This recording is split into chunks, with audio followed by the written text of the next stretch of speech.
We're running out of time. Elden Ring DLC is just over 2 weeks away, and we need to prep a build to handle the DLC. And now we know, thanks to the previews, that there's going to be 100 cool new weapons and spells that tickle your balls to entice you to use them.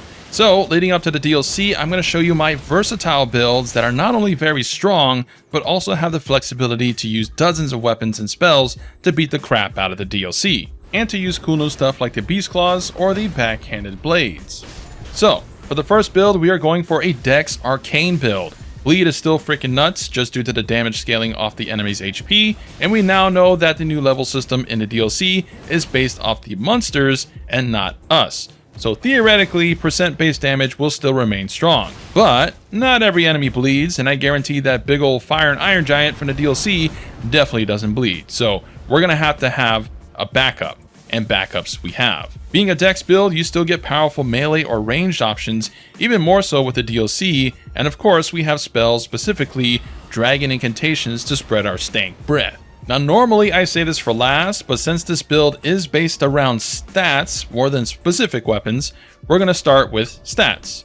I did a poll last week and majority of you guys say you're in the 150 range, and even in the DLC previews they were all level 150, so my builds are going to be level 150 now. 59 vigor to live, enough mind to cast 3 buffs before empty, 29 endurance to wield the multi-weapon setups I'll show and reach a minimum poise of 51, 20 strength to be able to use certain weapons, 25 faith for the golden vow, and 37 dex and 35 arcane, with dexterity becoming 45 after Millicent's prosthesis and Okina's mask, which then becomes 55, which is the cap, after you use a physic flask. The best class for this build is the Prophet, however, Samurai, Bandit, and Hero are also viable, with just losing points in mind, so less FP. Here is a level 200 build that reaches the caps better. Since we'll use bleed or occult infusions for most of the weapons, there's kind of no point in going to 80 dex. If anything, I'd take 20 away from dex and go to 80 arcane and just go occult on everything, as long as you still hit the 40 dex minimum for a specific weapon used in the builds. Either way though, you will have this bunker full of weapons at your disposal regardless. I'm not going to cover all of them, but any of these weapons will be strong for your playthrough. Pick one you like the most if you don't like the builds that I've offered today, but some are going to be stronger for PvP while some are stronger for PvE. No Moog Spear or Mariah's Executioner Sword since those are strength arcane, but you can use a +5 strength talisman to wield them if you really wanted to. Moog Spear is really freaking good still. Keep in mind, you're going to want to save ancient max upgrade stones for the DLC. We're going to likely get more, and hopefully a bell bearing at the end, so we can max out every weapon, but you'll have to be selective on which bundle of weapons you max out. Be careful there. But to help with that, here are my recommended starter packs to punch Messmer's face in. Number 1, Bleed Bird. Just a jumping dual wield bleed setup using either 2x curved swords or 2x peelers, or 2x whatever the DLC weapons you want to use, with blood affinity. Bandit curved swords are faster and lighter, but peelers are longer, and the two-handed twin blade moveset is very strong even in PvP. And yes, using Mimic Spirit Ash with bleed is insane as well. Now you can use Scavenger's curved swords, but Scavengers are straight up worse than Bandit's curved swords, so yeah. Unlike most builds, I am not going to use double seppuku. That's nice for bossing, but the reality is most of you guys are not going to bother doing that for your normal content, right? Instead, for the main hand, I opted for Raptor of the Mist, which lets you dodge an attack, and hitting L1 will do a dual jump attack. It also makes you duck, which you'll be surprised how often you dodge with that alone. So I just think this is such a powerful tool to have against a tough boss or a weird attack where your normal dodge doesn't cut it. As a bonus, you can use double dragon communion seals, or just one if you're on new game. They weigh nothing. Armor. Fiery Mask for 10% damage buff whenever you proc bleed. Raptor's Feathers, which give your jump attacks a 10% damage boost, and then these gloves and legs for the poise. For talismans, you have Claw Talisman for your jump attack damage, Blood of Excitation, which is the same as White Mask effect but 20% damage instead, and stacks, and then Rotten Sword Insignia and Millicent's Prosthesis to boost your successive attack damage. Now you can only get one of these per playthrough unless you trade, so Millicent's is the one you want, and replace the Sword Insignia for either a new talisman from the DLC or with Erdtree's Favor +2 or the Stamina Talisman +2. And for the peelers, the same exact setup, both blood affinity for bleed procs since arcane isn't that high for occult. The only difference is the third weapon. Blood has no good ranged options to pick off annoying enemies from afar. Sure, you have Reduvia, which is great, but the range is not that great, so we need a better option than that. And again, you want an option against non-bleed enemies, like this frost dragon in the end game, where blood sucks butt at killing it. Like, it's terrible. So enter the Bolt of Gransax. Thanks to our equip load and endurance, we can carry it easily alongside the other weapons, letting you snipe enemies from afar when fully charged, or when properly buffed, able to do nasty damage even to bosses before hitting that very same dragon.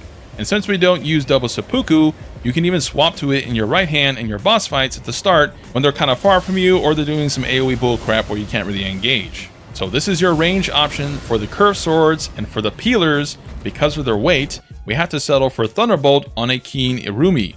Urumi is one of the best whips in the game with a stylish charge R2, but also Thunderbolt is really freaking good, serving the same role as Gransax, albeit weaker for bossing. For spells, which like stats, they're going to be static and used across all the builds I'll show today, but you want Golden Vow for the damage and negation buff, Flame Grant Me Strength for a physical and fire damage buff, Howl of Shabriri, which is not used for any of the bleed setups, and we don't even have stats to use it, unless you use a Faith Crystal tier in your Flask of Physic, which gives you 10 Faith, which enables you to use it, giving you a whopping 25% damage increase, but the downside is you take 30% damage more. This is mainly for min-maxing Bolt of Gransax or any of the Dragon Breath's damage where you can use it from range safely, which is again for those bosses that don't bleed. And Agiel's Flame absolutely destroying the same Frost Dragon, which is the few talisman and helmet changes you see here. And you want the Ice and maybe Rock Breath as well for enemies weak to that element or for PvP.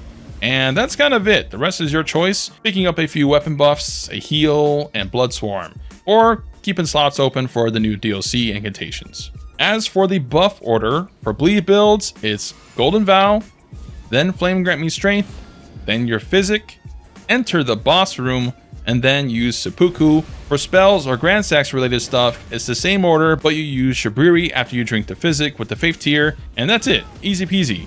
Okay, next bleed setup is the dual wield katanas, which I think my setup is the best cat build in the game. Similar to the previous build, except losing Claw Talisman for Erdtree's favor or any other talisman of your choice, since the jump attacks on cats aren't that great, but you can also switch to this armor piece for slightly more defense.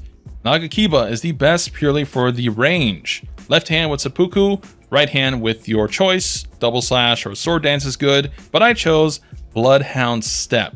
It's such a great get out of jail free skill, and the upside to dual cats is they get a crazy strong double slash on crouch or dodge attack. So Bloodhounds gives you easy access to that attack every step. And then due to the weight, you can also get Urumi's Keen Thunderbolt to hit from afar. Now, while dual cats are technically worse for boss killing than the jump spam one, the setup is more overall solid for general content and much better in PvP than the jump attack build, because you got longer range and a better, I guess, attack setup. But you only get one Nagakib per run, so I actually recommend Rivers of Blood in your left hand instead. While it has been nerfed, Rivers is still crazy fast damage and bleed for normal enemies, and you're probably too lazy to do seppuku all the time, so Rivers of Blood is that comfy option. With that, you now have enough weight to wield Claws, which I put Lifesteal Fist on, allowing you to restore health from trash mobs and preserve your healing pots. Again, this Katana build is the most well-rounded one you'll ever see from any other video, because people just put all their eggs in one limited basket, but this one is super fun, super versatile, and it keeps everything fresh. I love it. And again, no stat changes at all. You can easily do the jump build for bosses, and then switch the weapons for the cats for the overworld stuff. Or you can swap over to this Spinning Strikes Blood Scythe setup and kill bosses that way as well. I recommend this in tandem with a summon or player summon to more easily hit distracted bosses. While Spinning Weapon technically does more damage, it's vertical and limited in range, whereas the Strikes one is a 360 skill and can more easily clear groups or just hit from the distance a little bit. And of course, you have room for a second weapon as well, like the Black Knife for % base damage. Or you can even rock a shield, like the Turtle Shield, which increases your stamina recovery. But maybe you don't like bleed, right? Maybe go with Sword Spear, Phantom Slash to hit enemies twice, along with Blood Flame, which is really strong. You also have Giant's Hunt as well, Bloodhound's Fang, fast pokey pokies. Or maybe you really have the urge to whip Millennia because she's a naughty little rock girl, so you double up magma whips and go to town on that ass. That's so hot. etc. But let's say you didn't care about bleed, you just take away the arcane stats and just shove them into DEX to reach that 55 cap more easily. But again, with Okina Mask and Prosthesis and the DEX tier, we still reach 55 DEX regardless, and I just don't see the need to hyper focus on one stat without knowing what's going to be in the DLC. Like, there could be so many OP weapons that require like multiple stats, you know what I mean? And even then, Arcane does boost your item discovery, and we're probably going to have to farm some weapons, so the advantage of Arcane over any other build is you have slightly better odds to that, a luck build. However, no matter what, keep 20 strength. Why? Not only for gransax, but mainly for the Sacred Relic Sword, the final boss weapon. You have to likely trade for it on New Game unless you beat the final boss, but whenever you have hordes of enemies, which I guarantee are going to be in the DLC, you simply hot swap to this and clear them out in one fell swoop. This is better than running in with your dumb bleed weapons and trying to hit every enemy one by one. This is safer, it's got super wide range, and with Golden Vow up, it should clear most trash mobs. So, you have your main weapons for damage, you have your gransax or urumis for those single target pickoffs, and you have your Sacred Relic Sword for large groups. Dragon's Breath at this low arcane is not that good for large groups like this, and they're kind of slow and eat up a lot of your FP, so Relic is just the best clear in the game, hands down. And you won't encounter large groups that often, hopefully, so it won't be annoying to do a swap to it every now and then. But yeah, that is my versatile build for DEX Arcane. If this video gets 300 likes, I'll do a guide for a Strength Faith build, which is probably going to be equally strong or even stronger. So give the video a like, comment down below any more combinations you think will work well for a DEX Arcane build, or what weapons are you most excited for the DLC. Beast Claws and Martial Arts look really fun, and since those seem to be light weapons, you can simply plug them in with this build without losing your main damage setup. So just trying to make you guys aware of that. You can use more than 2 weapons, it's fine. But that's it for me, hope you guys enjoyed, and if you did, subby wubby for your hubby for more Elden Ring epicness.